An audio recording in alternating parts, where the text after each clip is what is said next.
I was offered a film about 3 years ago, and I had to do a really gratuitous sex scene where I was being taken from behind. There's no better way to put it. Okay. And I didn't take the job simply because I didn't want my parents to see me like that. Hello and welcome to Women Unfiltered, where each week we bring you frank and honest debates, all from a female perspective. On the show today, the naked threat. It's time to get tough on revenge porn as we discuss the impact of image-based sexual abuse. And later, a web warning as we delve into the hyper-realistic reality of AI deepfake porn that's disproportionately targeting women. As always, we'll be filling in the blanks of some of this week's trending news headlines. And later, your questions will be answered. Joining me for all that today are three fierce females: agony aunt and advice editor at The Sun, Sally Land. Hi. Reality star and former glamour model, Aisleyne Horgan-Wallace. And actress and presenter, Sarah Jane Honeywell. Hi. But now, buckle up, because this is Women Unfiltered.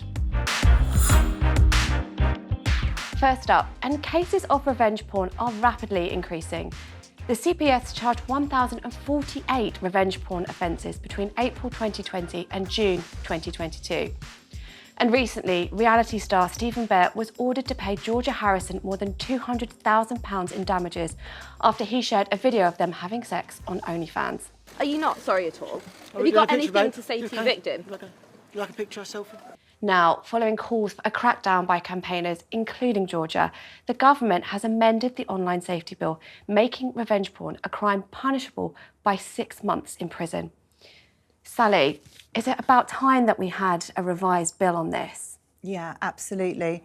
And in fact, the recommended revision is that it's going to be for a maximum of 2 years custodial sentence. And we absolutely need to send a loud and clear message that sending people's sexual images without consent is a criminal offence, and much tougher laws will definitely help enforce that messaging. And there was an awful lot of attention on this case because it was a celebrity and it's two well-known people. Actually, you know Georgia. It was incredibly brave what she did speaking out, but where does this and how does this help other women who might not be in the public eye? I think she's incredibly brave, as you said, and it was such a harrowing time for her. I know that she's really happy about the work that she's done, that she can help others. I don't know where it leaves us. I think the law's great, as you said, but to get 2 years in prison, they have to be able to prove that it was malicious intent. I mean, what else would you post it for? Of course it's going to be malicious. Of course it's going to cause distress. So, I mean, do we really need to prove that part of it? I don't know. Obviously, I did a photo shoot for my Friend Festival before the whole PETA thing came out, where I was naked on a plate for a charity. I did do a picture for a friend of mine. I'd got no bra on but a vest top, and it was a very cold room, shall we say. Right. And that was put on Facebook, and it was taken off Facebook and put in the newspapers. And I remember my legs going from underneath me when I found out. So I think if it was actual footage of me doing something that I didn't want people to see. I mean, I did that picture with a view that people might see it, but they wouldn't know it was me and it wouldn't ruin my career. But I think if it was something that I really didn't want people to see, I just don't know how you come back from that. I mean, I was offered a film about 3 years ago, and I had to do a really gratuitous sex scene where I was being taken from behind. There's no better way to put it. Okay. And I didn't take the job simply because I didn't want my parents to see me like that. And I think that's the thing. It's not just the person, it's their family and their children, and it's just awful. It's just so true. I had somebody release a fake picture of me. It wasn't me. And it was in a compromising position with two guys, and I've never had a threesome. I might look wild, but I'm really not. And it was the family, as you say, like, to know that my dad saw that and my nan, and it was just so humiliating. I had the worst mental breakdown. Luckily for me, I was able to hire people to search the web and find where this picture had come from, and then they found it was from a Spanish swinging site, and there was like a succession of pictures, and you could eventually see the girl's full face. Because even me, I was like, that's not me, because I've never done that, but my God, it really looks like me. But luckily they found it and searched. But I was lucky I had the money to do that. And not everyone has those resources. So there really needs to be tougher laws. I have an OnlyFans, and I mean, it's very tame. It's kind of rubbish. But You're not doing a great advertising job here. Well, hopefully only women are watching. But I constantly have to have people go and check the internet and see if people have taken my image from OnlyFans and posted it somewhere else, because that's how I'm paying my bills and buying flats and stuff like that. So even though I took the picture myself, that doesn't give someone else the right to go and use it. It's about consent, isn't it? It's about where you want that image to go. Yeah. It's also the thing of how it's very difficult to prove it's fake. It's really difficult. So there'll always be like doubters out there going, was it you though? But with the fake picture of me, it sounds comical, but it was Les Dennis. It really looks like Les Dennis. And he ended up blocking me on Twitter because he must have thought maybe I had something to do with it. Yeah. When I tell you, it was so emotionally traumatic. I remember I had a can of Coca-Cola in my hand and I just crushed it. I was so distraught that people don't understand the damage that they're doing. And even now, years and years later, I still get random tweets, how's Les Dennis? And it's tongue-in-cheek to other people, but it's really not for the victim of it. Of course, I'm so sorry you went through that, and it's deeply traumatic. And I think on the topic of revenge porn, even just the terminology with revenge, it implies that someone's done this to you because you've provoked them in some way. I mean, well, this lady did. The lady and the guy that tweeted the picture of me, they just didn't like me. They were also in the press themselves. And I won't mention their names, I won't give them the airtime, but they did want to cause damage. They intentionally done that to cause damage. And I think most people anyone that posts revenge porn or deep fake is doing it to hurt someone. I had a father who wrote into me, really concerned about his teenage son. He's only 13. A girl who he knew wasn't even dating, was a mate, sent him naked images. He hadn't asked for them, nothing. Right. She wanted to send these images to him. Right. And the son thankfully told the father and showed the father, and the father said, you have to delete those straight away. And then subsequently was talking to a police friend who said, thank goodness he deleted those straight away, because if he'd even just shown other friends, sent them to his friends, he could have been on the sex offenders register. Wow. I've got 2 boys. They are 5 and 7, and I'm terrified that they'll exploit somebody. But also, I want to teach them to respect themselves as well, because I don't want them to get exploited. I mean, I used to write for a football programme, and I'd interview footballers, and I can't tell you the amount of schlongs I got sent to me. Oh my God, I get them on a daily basis. And I don't want my boys to do that. Now, moving on to women and the dark side of AI. As AI becomes more advanced and widely available, there's been a rise in women's images being falsely imposed onto photos or videos of other people, known as deepfakes, and depicted in compromising or violent situations. Cybersecurity company Deeptrace estimated in 2019 that 96% of deepfakes were pornographic in nature. Why do you think, it's so unbalanced, and why are women always the target? I think when you look at porn as a whole, it's about objectifying women, and women are perceived as being on the receiving end. So that's why it's progressing into AI, deepfake porn. It's really scary, isn't it? Because I think the fact that a lot of it is violent just scares the heebie-jeebies out of me, because that's obviously a fantasy of many, many men that are watching this stuff. Yeah. So it just, I think as women, we need to be very careful walking down the street late at night, because it desensitises people. Porn desensitises people, and then now that they've got this AI stuff where they're depicting violence, who knows what that's going to lead someone to do? They might go out and want to fulfil that fantasy in real life. It's horrific. The way that the porn sites' algorithms work is that they deliberately hook you in to get you wanting more and more, and they do that by introducing you to increasingly more extreme tastes or visions of sexuality. And they will take people down roads that they would never have considered before. And the end game is to get you hooked so that you will start paying for the really hardcore stuff. And that's the business model. Like for me, because I am 4'11", it's scary for all women, but I was in a really abusive relationship.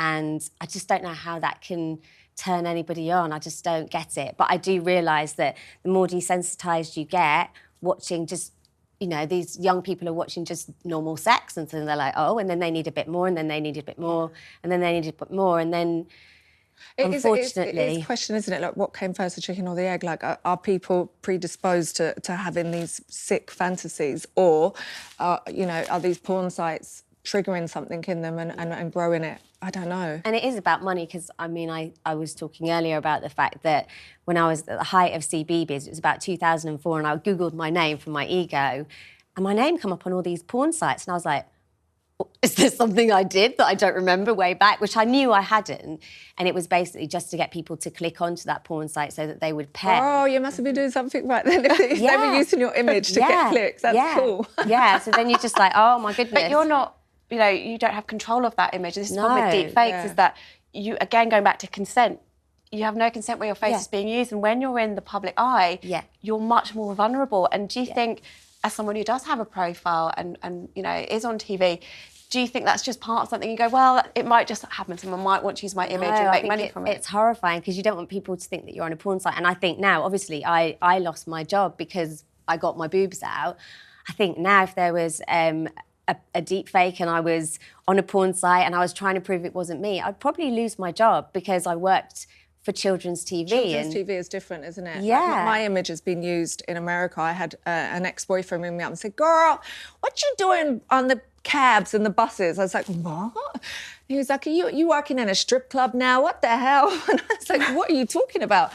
He sent me a picture, and my image had been brought off someone in England and was literally on billboards everywhere. And you asked her if it's part and parcel, and I kind of did just brush it off as part and parcel, to be honest. I really did, which is a shame. I should have more control over my image. And when it's used in a way as well, in addition, not just once taking your image, but in addition using it in a sexual way, does that feel particularly violating? I mean, the thing is, I was a glamour model. I was on the front covers all the time. But that doesn't mean somebody has the right to do that to you. I know, absolutely, and I agree with you, but it's kind of part and parcel. Like, I wasn't totally shocked by it. Like, should have been paid for it, though. I had my image used in Dubai, in Spain, for escort agencies. Luckily for me, I could see the funny side of it, and I was calling them up, and I videoed myself calling them, asking if I could have the girl that was on the flyer.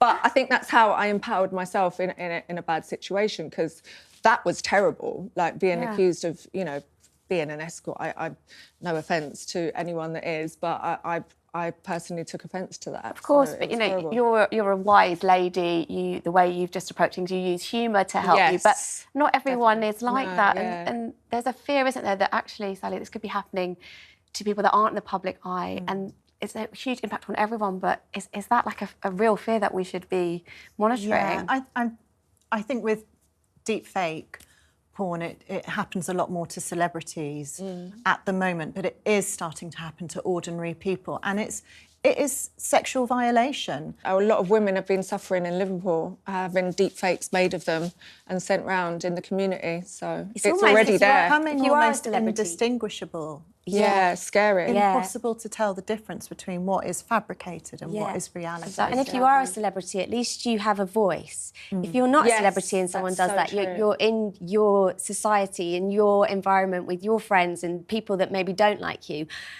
That's horrendous. That could cause people to seriously hurt themselves. There is a really incredible charity called the Revenge Porn Helpline, which is really important to mention. Oh, yeah. revengepornhelpline.org.uk, and they will help you get any content of yours off social, off porn sites. Brilliant. They've got really good websites. So anyone who finds themselves in that situation, report it to police, keep all the evidence, and get in touch with Revenge Porn Helpline. Thank goodness that's out there. And Aisleyne, do you think people, when they're watching porn, should be a bit more considerate? Because there is female-friendly porn. We have female directors doing a lot of porn now. Is there such a thing as ethical porn? I don't think to ask the consumer to be ethical when they look at porn. I don't think that's going to work. I think they're just going to go, if they're feeling horny and they want to watch porn, they're just going to go straight to the go button. They're not going to think it through. I think it's like, you know, it takes a village to raise a child. I think it's everyone involved. So the people that are making this stuff, the people that are watching it, as you said yourself, like everyone, there needs to be heftier fines. And I think the platforms that are letting these things slip through the net, they really need to be fined a lot more. Let's hope that happens. Now, this is the part of the show where we take a look at some of the headlines circling our debate and we try to fill in the blanks. So, kicking off with the first one from The Guardian. A fifth of blank watch pornography frequently and some are addicted, UK study finds. So what do you think the blank is? Children. OK. Sally? I was going to go with men. Right. Well, as it's a Guardian, I would say blokes. No, they don't. But yeah, men. I was going to say men. So the answer is a fifth of teenagers. Oh, OK. We are letting them down in so many areas, but we're really letting them down in this area. And I think it's sad for them. It is sad for them. Sex is great and sex is, it sells and it's a great thing. It's also a beautiful thing that, is about love and all of that. And not to sound too prudy, but, I think they're missing out on that bit. It's such a shame, desensitising children to sex and love and relationship. It's awful. Right, OK. Now let's take a look at the next headline from the Manchester Evening News. Are you a blank miss? The grim impact of porn in the classroom.